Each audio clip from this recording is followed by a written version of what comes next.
Start.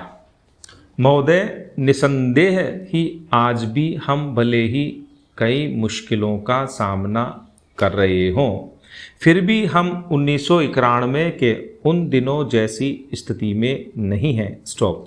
एक राष्ट्र के रूप में हमने काफ़ी भरपाई कर ली है और हम आगे बढ़ने के लिए तैयार हैं। स्टॉप।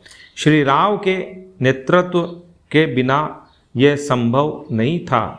स्टॉप। अब यह अटकल लगाना व्यर्थ और मूर्खतापूर्ण भी है कि कोई और नेता होता तो क्या कुछ ज़्यादा और बेहतर किया जा सकता था या नहीं। स्टॉप। तथ्य यह है कि वही नेता थे जिनके कारण हम एक ऐसी स्थिति तक पहुंच गए हैं जो देश और उसकी तरक्की के लिए निरापद है। स्टॉप। हम जिस अवधि से गुजरे हैं वह बहुत मुश्किल और हलचल पूर्ण थी। स्टॉप। सोवियत संघ के पतन और विघटन से हमारी जो कुछ भी अंतर्राष्ट्रीय स्थिति थी उसका आधार ही खत्म हो गया। स्टॉप। ऐसा लगता है कि हमारे देश में कुछ लोग इस घटना का पूरा मतलब नहीं समझ पाए हैं। स्टॉप। बेशक यह कम्युनिस्टों और आधुनिक समाजवाद के अन्य समर्थकों के लिए बेहद चिंता का विषय था। स्टॉप। इससे उन सभी निष्पक्ष देशभक्तों को काफ़ी दुख हुआ जिनके लिए सोवियत संघ अच्छा मित्र था और अकेली विदेशी शक्ति थी जो हमेशा हमारे साथ खड़ी होती थी। स्टॉप।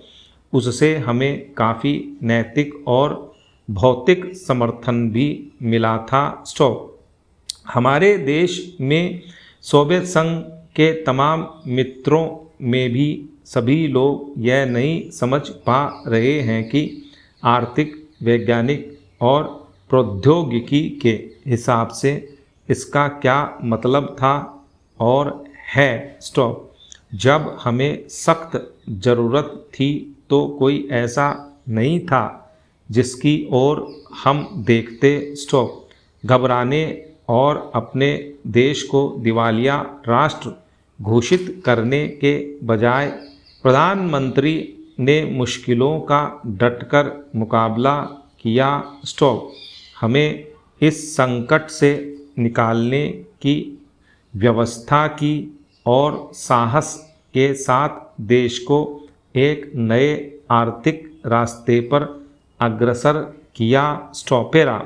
कांग्रेस ने अपने चुनाव घोषणा पत्र में इसकी मोटी रूपरेखा न बना ली होती तो बेशक यह संभव न हो पाता। स्टॉप। इस घोषणा पत्र के मुख्य निर्माता स्वयं राजीव गांधी थे और इसे तैयार करने में श्री राव उनके मुख्य सहायक थे। स्टॉप।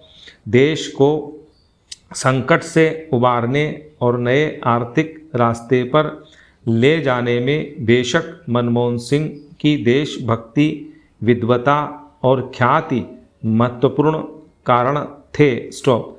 नई आर्थिक नीति जनता के हित में नहीं है, इस काल्पनिक तथ्य को लेकर काफ़ी हंगामा मचाया जा रहा है। स्टॉप। इसके उलट अगर उसे अपेक्षित ढंग से लागू नहीं किया जा रहा है तो इसकी वजह यह है कि जनता के नाम पर हर तरह की आंशिक और कारपोरेट मांगें पूरी की जा रही हैं। स्टॉप। प्रधानमंत्री ने दो महत्वपूर्ण तरीकों से नई आर्थिक नीतियां बनाने में अपना योगदान दिया है। स्टॉप। सबसे पहले तो उन्होंने नई नीति लागू करने के लिए मध्यम मार्ग अपनाने पर जोर दिया है। स्टॉप। नए आर्थिक कार्यक्रम को लागू करने में उन्होंने जो दूसरा महत्वपूर्ण योगदान किया है वह है इसके पक्ष में राष्ट्रीय सहमति बनाना। स्टॉप।